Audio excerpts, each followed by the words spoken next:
They arrived in America carrying warnings. They left carrying stories those warnings could no longer explain.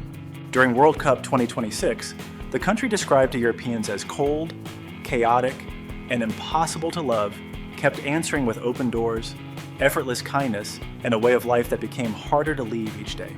How many truths about America were simply repeated by people who never came close enough to see it?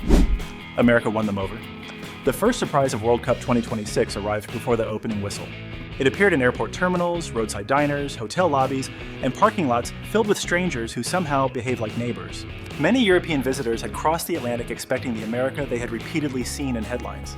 Tense, divided, unfriendly, and permanently one argument away from disaster. Instead, they walked into a country that greeted them with directions, jokes, food recommendations, and conversations that began before anyone had exchanged names. It's people giving us recommendations, advice. We've had invitations to have barbecues with people's families, people offering to fill our cars up with petrol for the road trip. I bought us dinner the other day. We were at Quincy Market, and he was just like, "You're Scottish. Love the fact that you're in the city." He bought you guys dinner? Yeah, I bought all of our dinners. We went to pay, and the guy was like, "No, it's already been paid for." So I literally just complimented someone's bunny ears on the street, and they gave them to me. That's how nice people are in America. It's so cute. One thing that I love about Americans is that they're so giving with compliments. You'll literally be walking the street and people are like, "You look gorgeous today." That difference mattered because the public image of America abroad is often built from its loudest moments. Conflict travels quickly across television screens, while ordinary kindness rarely earns a breaking news banner. A heated political argument can circle the world before breakfast, yet the American who helps a lost visitor find the correct train platform will never appear on international television. World Cup travelers finally saw the missing half of the picture, and it looked much warmer than they had been prepared to admit. The contrast became especially clear in everyday social behavior. In cities such as Helsinki, Berlin, or Copenhagen, giving strangers space is often considered respectful. People may be helpful without turning the encounter into a conversation. In America, assistance frequently arrives with a smile, 3 follow-up questions, and a restaurant recommendation strong enough to sound like a family obligation. An American might point out the correct road, explain which exit to avoid, and then warn you that the nearby stadium is still 40 minutes away because American distance has its own sense of humor.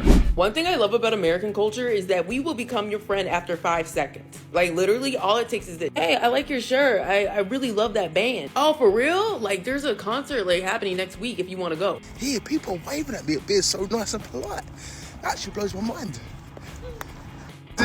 People want to talk to me. People want to make noises at me. I don't know what's that about. Wee! She went, wee! At first, that openness could feel unusually personal. A cashier might ask where someone came from, a server might remember their team jersey, and a stranger at a gas station might offer advice about the next city.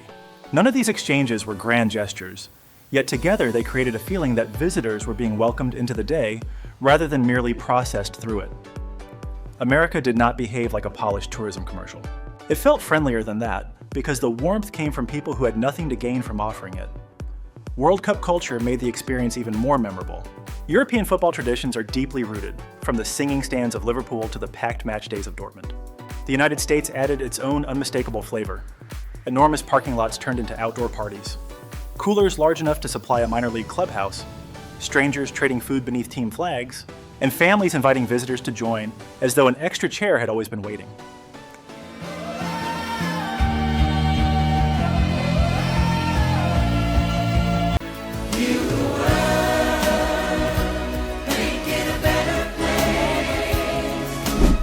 That easy inclusion slowly changed the mood of the trip. People who had arrived ready to observe America from a safe distance began participating in it. They learned the rhythm of casual conversation, discovered that a road trip could become part of the adventure, and understood why Americans can turn a sporting event into something that feels halfway between a festival and a family reunion. By the end, the old warnings no longer carried the same weight. The America they had feared existed mainly in fragments selected for maximum drama. The America they experienced was energetic, generous, funny, spacious, and remarkably easy to grow attached to. Many visitors came for football and expected to leave with photographs. Instead, they left with favorite restaurants, unexpected friendships, and the slightly inconvenient realization that going home suddenly felt far less exciting. America has room. The next surprise was not hidden in a museum or waiting inside a stadium. It was sitting in plain sight, stretching from the airport road to the supermarket entrance. America simply has more room. that from San Diego to New York is a 7-hour flight. That's the same as going from New York back to London. This country is, like, I can't fathom how big it is. It's so massive. I use that fact all the time when I try and tell people how big America actually is. You can drive across seven European countries, and in the same time, if you did that across Texas, you still wouldn't make it across Texas. For visitors arriving from cities such as Amsterdam, Paris, Barcelona, or Milan, this changes the feeling of everyday life almost immediately. Streets open wider, buildings stand farther apart, and parking lots appear large enough to host a county fair before breakfast. Even an ordinary stop for groceries can require a walk that would qualify as a respectable commute in central London. This difference begins with geography. According to figures commonly reported by the US Census Bureau and Eurostat, the United States covers roughly 9.8 million square kilometers, while the entire European Union occupies a little over 4 million. America is more than twice the EU's size, yet both have populations in the same broad range. That extra land quietly shapes everything from highways and houses to shopping centers and personal expectations. America is just so much bigger than you actually think. Until you travel there, you just can't put it into perspective. Americans will be telling you that they're driving to a city that's nearby. In reality, it's like 6 hours away. In older European cities, space has spent centuries learning how to behave itself. Historic streets in Rome squeeze between buildings that existed long before modern traffic. Amsterdam uses bicycles, canals, and compact planning because every meter has a job.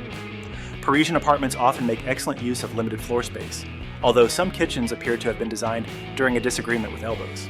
American places often begin from the opposite assumption: make room first, then decide what belongs there. The size of this country is honestly mind-blowing. It's like its own planet. It's so big. I honestly, what in the world? That approach can feel almost luxurious to someone accustomed to fitting daily life into narrow streets and smaller homes.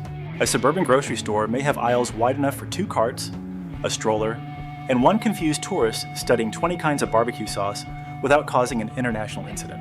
Restaurants offer booths where coats, bags, and dignity can all sit comfortably. Public restrooms are easier to find, elevators accommodate luggage, and hotel rooms sometimes contain enough open floor to remind visitors that their suitcase does not need to live on the bed. What makes this spaciousness so appealing is not merely the size itself. It reduces friction. People do not constantly have to negotiate around one another, fold everything away, or calculate whether buying an extra chair will require moving house. Daily life gains breathing room, and that physical comfort slowly becomes emotional comfort. Americans may barely notice it because they grew up inside the scale.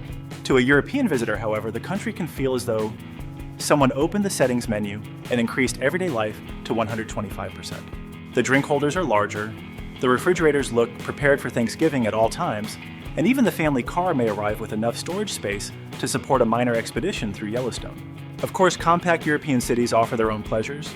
They are walkable, intimate, historic, and filled with streets where cafes, homes, and shops share the same block. America offers a different kind of freedom, the pleasure of spreading out without constantly apologizing for taking up space.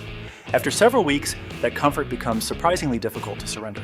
Returning to a narrow apartment hallway or carrying groceries up a small staircase can make American convenience feel less like excess and more like a habit the body has already adopted. Visitors may have arrived joking about oversized everything, yet eventually the larger rooms, wider roads, and generous public spaces begin to make perfect sense. America's scale does more than impress the eyes. It quietly teaches people how enjoyable life can feel when there is room to move, room to gather, and still enough room left over for a cooler the size of a washing machine. The coolest surprise summer in America has a dramatic entrance, but Americans have spent decades preparing a perfectly chilled reply.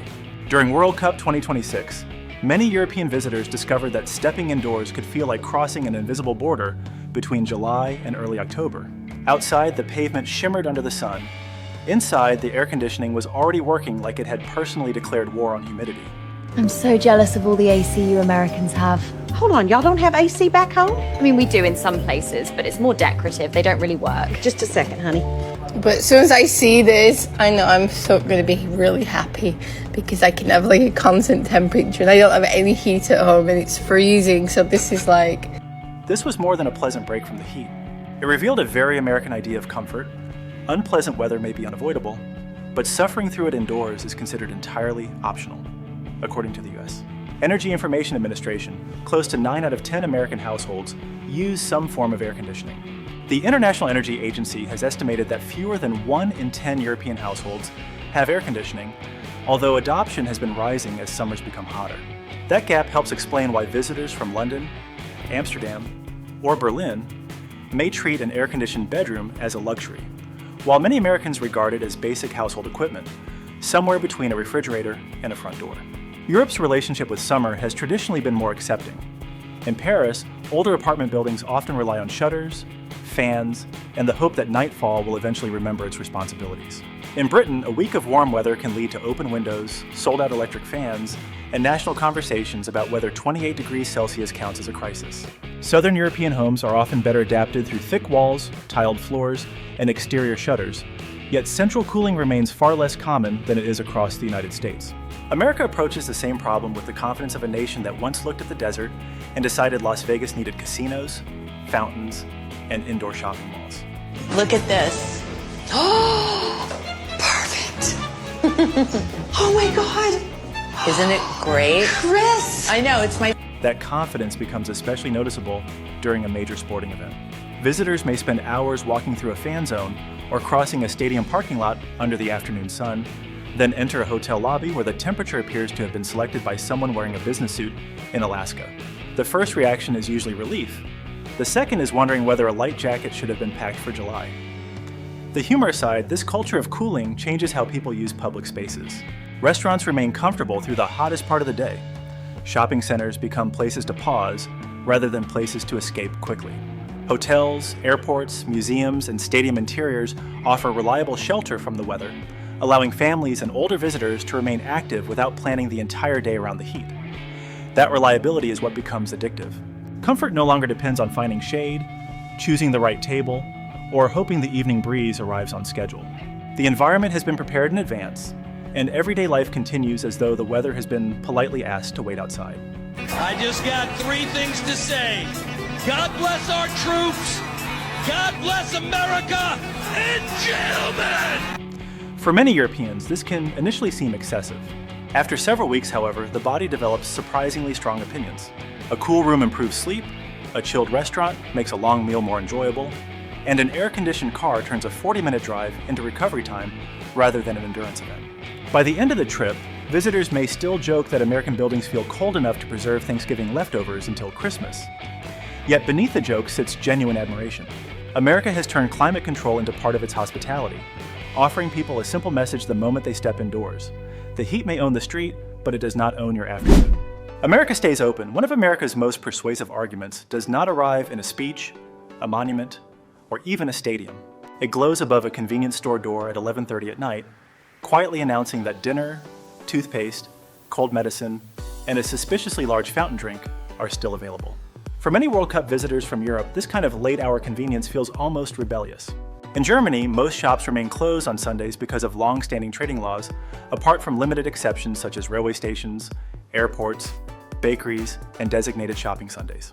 In England and Wales, large stores may open for only 6 consecutive hours on Sundays. These rules protect rest time and reflect a different social rhythm, but they also mean that forgetting one important item can become tomorrow's problem. America has far less patience for tomorrow's problem. According to the National Association of Convenience Stores, the United States has more than 150,000 convenience stores, with roughly 1 location for every few thousand residents. Add supermarkets with extended hours, pharmacies, gas stations, drive-through restaurants, and diners serving breakfast when sensible people are preparing for bed, and the country begins to feel as though it has placed a customer service desk beside every highway exit. The appeal goes deeper than being able to buy snacks at midnight. Long opening hours give people control over their own time. A delayed match does not ruin dinner plans. A late flight does not mean arriving hungry at a dark hotel. Families can pick up medicine after a long day, and road travelers can refuel without studying a town's weekly schedule like they are decoding a medieval calendar. That flexibility feels especially valuable during the World Cup, when normal routines disappear beneath match times, travel delays, packed fan zones, and spontaneous celebrations. American infrastructure seems built with the assumption that somebody, somewhere, will need something at an unreasonable hour, and the country would rather be ready than ask too many questions. There is also a distinctly American warmth hidden inside these practical places.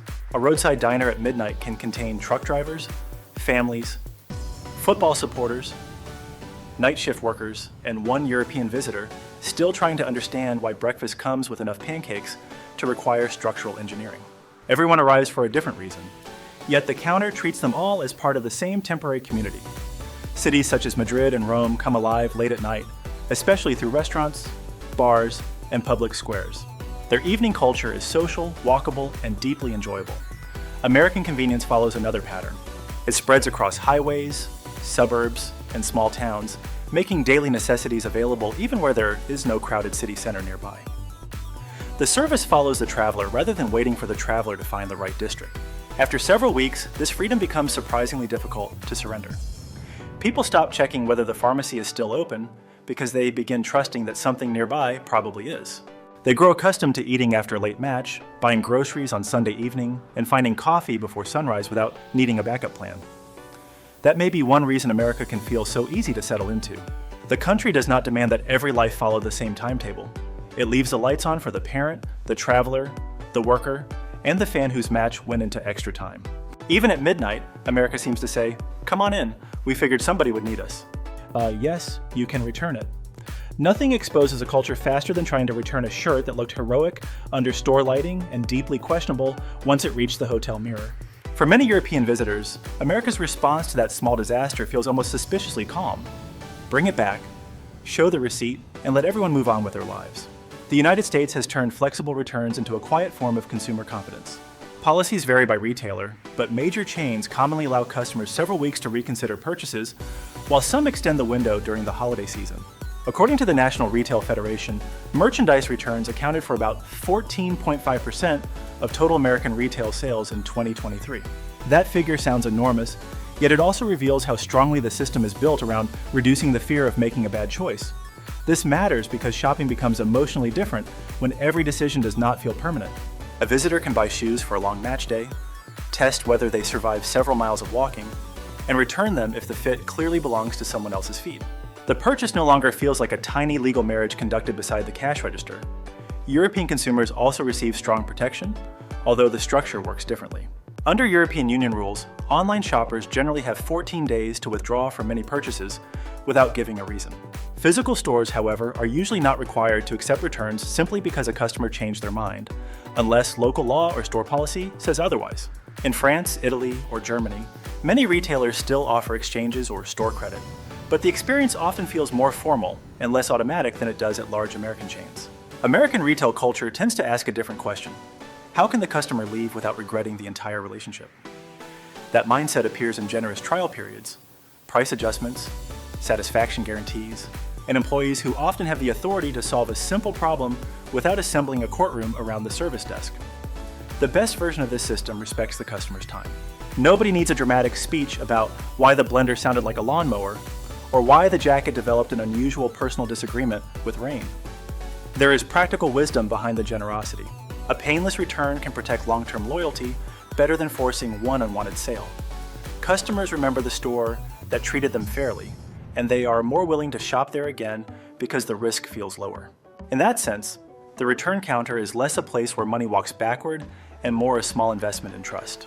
For World Cup visitors buying jerseys, electronics, travel supplies, or clothing during a packed itinerary, that flexibility creates a surprising sense of freedom. People can experiment with unfamiliar brands and products without feeling trapped by every receipt. America seems to understand that travelers occasionally buy things while tired, overheated, hungry, or emotionally influenced by a display featuring an eagle and the word limited. That the system is not perfect, and abuse has pushed some retailers to tighten their rules. Even so, the larger cultural message remains generous. Honest mistakes are allowed. Customers are treated like adults who may reconsider, rather than suspects preparing an elaborate plot involving a toaster. After living with that convenience for a while, stricter return habits elsewhere can suddenly feel heavy. America removes a little anxiety from ordinary spending, and that small kindness becomes remarkably easy to appreciate. The country does not promise that every purchase will be brilliant. It simply gives people room to change their minds without turning a bad shirt into a permanent family heirloom. Maybe the biggest surprise was never America itself. Maybe it was discovering how easy it is to misunderstand an entire country when you only see it through headlines instead of real streets and real people. World Cup 2026 gave thousands of visitors that chance, and many returned home with a story they never expected to tell. If this journey changed your perspective too, Subscribe to the channel and tell us in the comments, what is the biggest myth about America that deserves to be challenged next?